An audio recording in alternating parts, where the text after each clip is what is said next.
Bonsoir à tous, vous êtes bien sur Réunion de télévision. Bienvenue à ce journal. Au sommaire, depuis bientôt 3 ans, le marché Kasangiri a été construit de fond en comble.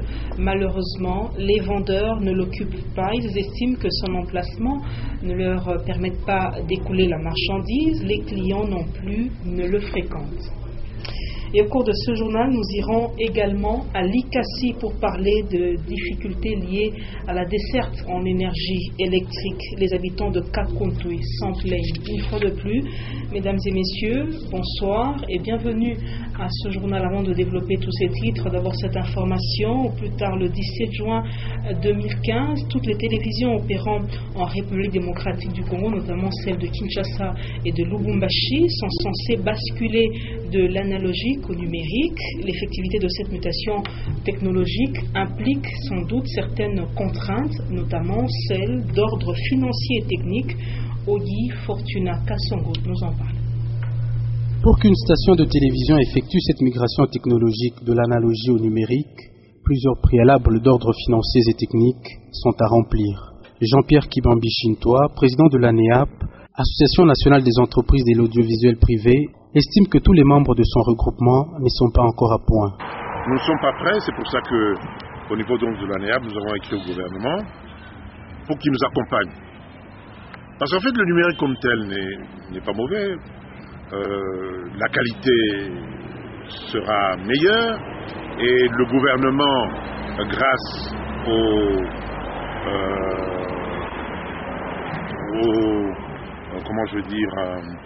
à ce qui lui restera d'émetteurs ou ce qui lui restera de fréquences, pourra aussi améliorer ses finances. Techniquement, chaque station de télévision doit se doter d'un équipement technique adéquat pour continuer à exister. Papi Mukanda, ingénieur en génie télécom, précise les avantages de ce nouveau système technologique. Avec la modulation au FDM qui est numérique, elle sera divisée en 8000 porteuses espacées de 1 kHz. Au niveau de chaque porteuse, on peut donc balancer une chaîne de télévision. Il sied de préciser qu'un moratoire de 6 mois est déjà prévu pour les chaînes de télévision qui ne seront pas encore prêts à la date du 17 juin prochain. Je l'ai dit en titre, Kasangiri, le Fonds social de la République, a financé la construction d'un marché. 3 ans après, ce lieu de négoce reste toujours presque inoccupé. Les vendeurs n'apprécient pas son emplacement, à en croire les responsables du dit marché. Reportage Jean-Claude Val. 4 étalages sous hangar, un bureau, des dépôts, des installations sanitaires, un espace suffisant. Voilà l'aspect du marché Kasangiri, le seul du village. Tout cet investissement du Fonds social de la République et quelques partenaires n'est pas valorisé. Seul un stand est à moitié occupé. Les vendeurs et vendeuses estiment que l'emplacement n'est pas bien indiqué.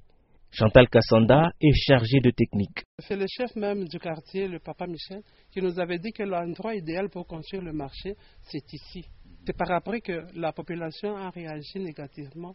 Toutes les tentatives pour amener les villageois à occuper les étalages se sont avérées vaines. 30 septembre en 2013, quand on a commencé ce marché, on a enregistré 152 vendeurs. Une semaine après, la même population a réagi que ce marché était hors du village.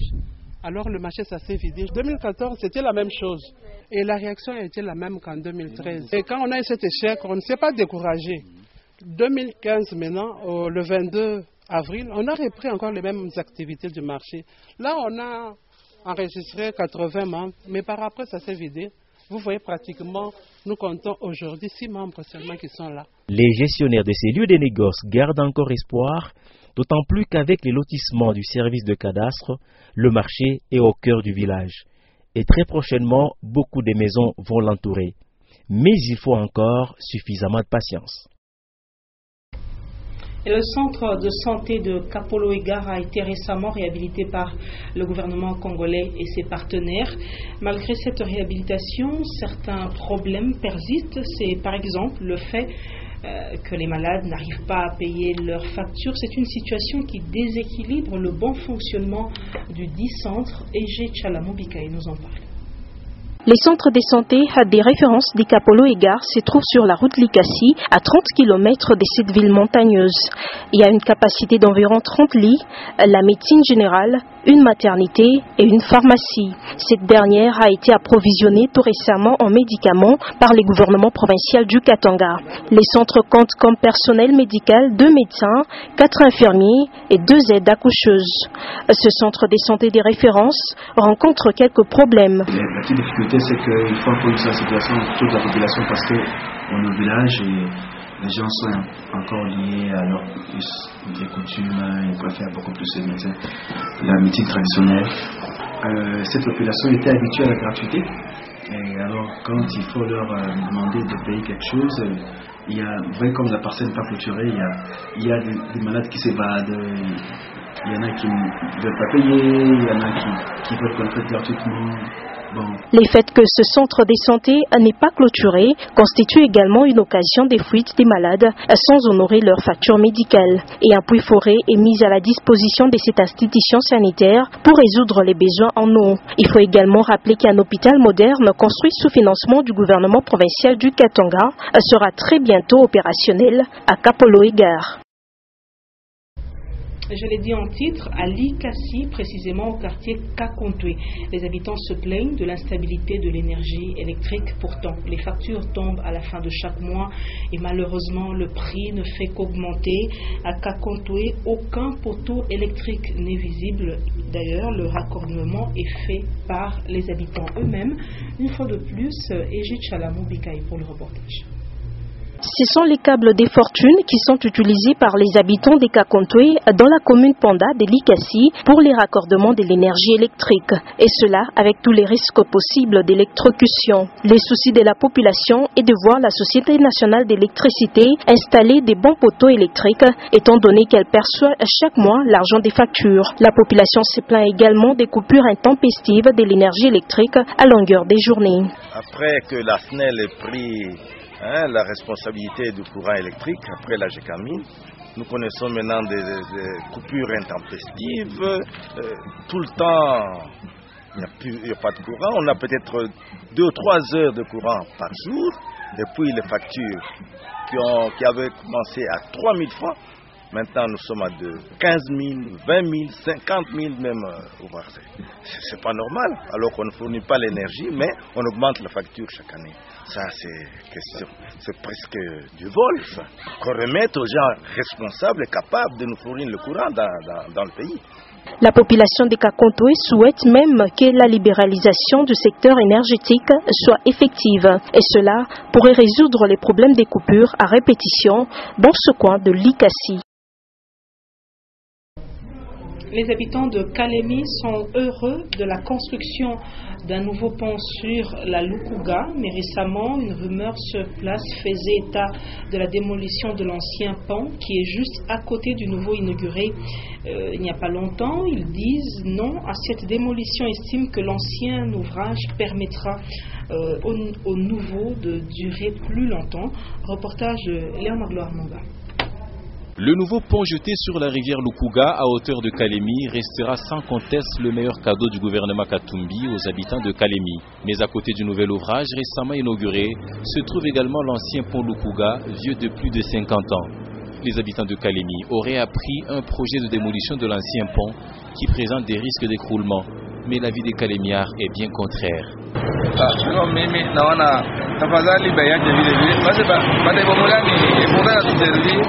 sababu inaweza kusaidia hii.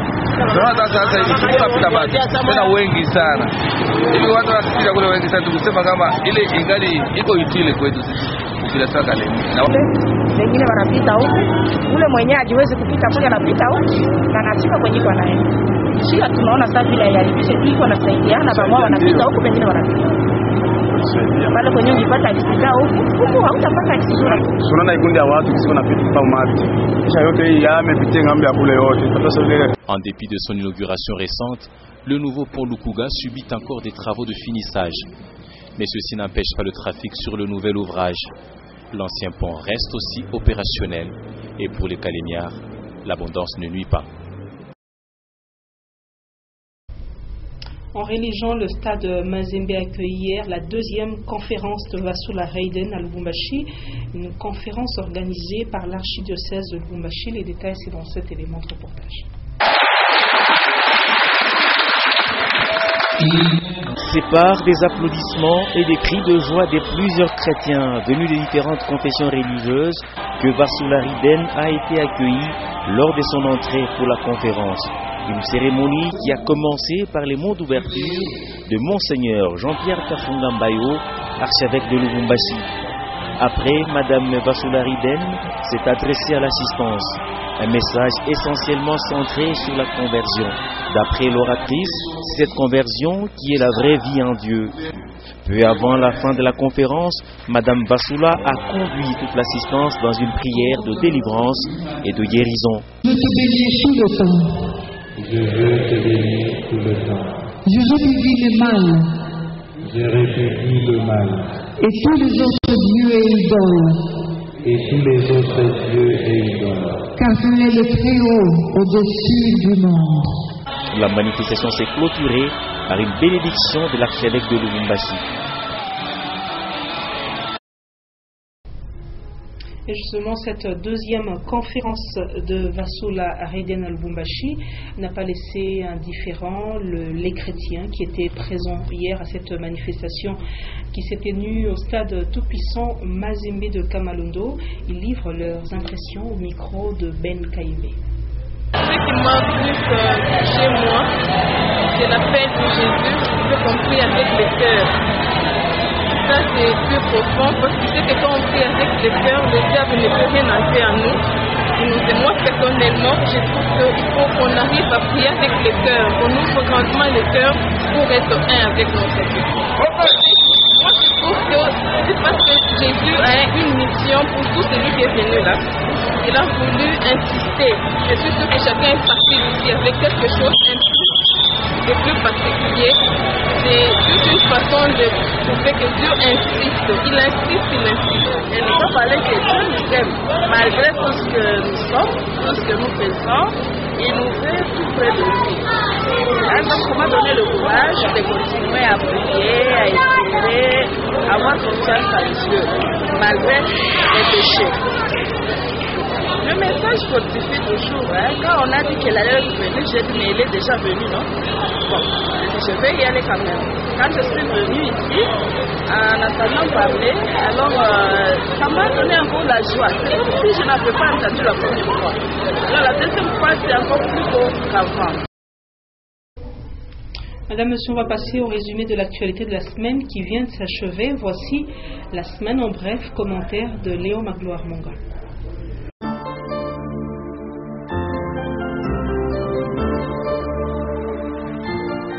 Mesdames et messieurs, bienvenue à cette semaine en bref, les temps forts de l'actualité de la semaine allant du lundi 11 au samedi 16 mai 2015.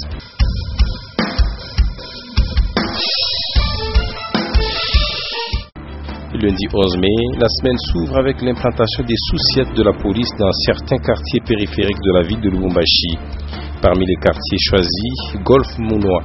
L'autorité urbaine est en avant-plan, objectif diminuer tant soit peu l'insécurité. Alors que ce même jour, 2 ménages sont cambriolés au grand jour au quartier Gambela 2.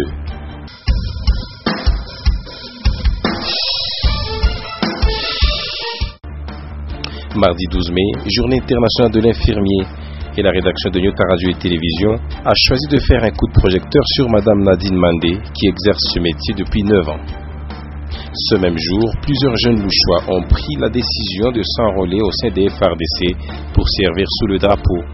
La cérémonie est solennelle et se déroule devant le vice-gouverneur, le commandant de la 22e région militaire et l'autorité urbaine. C'était dans la commune Kenya.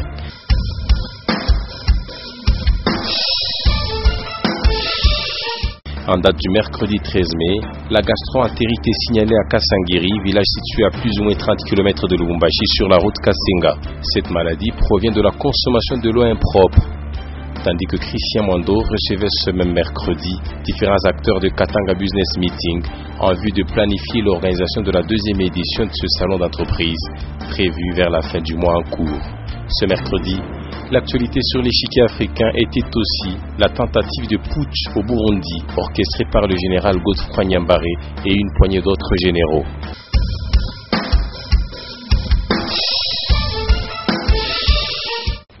Et le jeudi 14 mai, la cité de Mitwaba se réveille sous la panique.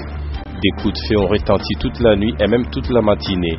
Une cinquantaine d'hommes en uniforme dont les noms seraient omis par erreur, semble-t-il, des listings de paye. Ce jour a aussi coïncidé avec l'audience que le vice-gouverneur a accordée au directeur sortant et entrant de la RTNC Katanga, venu pour lui présenter les civilités.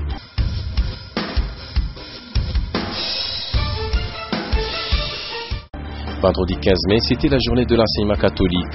À Lubumbashi, tous les enseignants de ce réseau se sont retrouvés à Imara, d'abord pour une messe d'action de grâce, ensuite pour réfléchir sur les conditions ainsi que l'avenir de leur métier. Tandis qu'à la faculté des lettres et sciences humaines, les anciens et les nouveaux des cycles se sont retrouvés pour un échange d'expériences. C'était à l'occasion de la journée de la communication sociale. Ce même jour, à la polyclinique Bénicaire, un appel est lancé à toutes les femmes fistuleuses. Des opérations gratuites se font par le docteur Noah Mutangala, et ce grâce notamment au sponsoring de Madame Karine Katumbi, marraine de la santé maternelle au Katanga.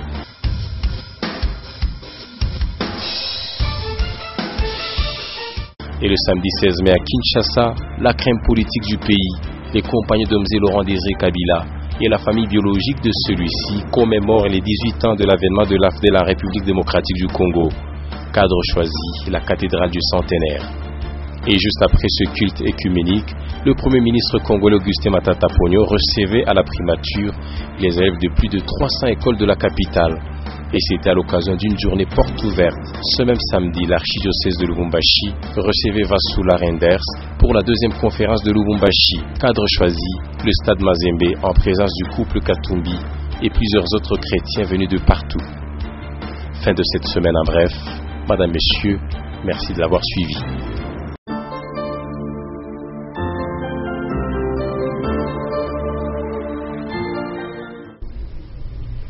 Fin de cette édition du journal. Merci à vous de l'avoir suivi. Prenez rendez-vous avec les informations sur Union de la Télévision. 21h les news, 21h15 les news en anglais. 23h, Patricia Naïsmo au KBA. Je vous retrouve très prochainement pour vous informer sur la même chaîne avec le même réel plaisir. Prenez soin de vous.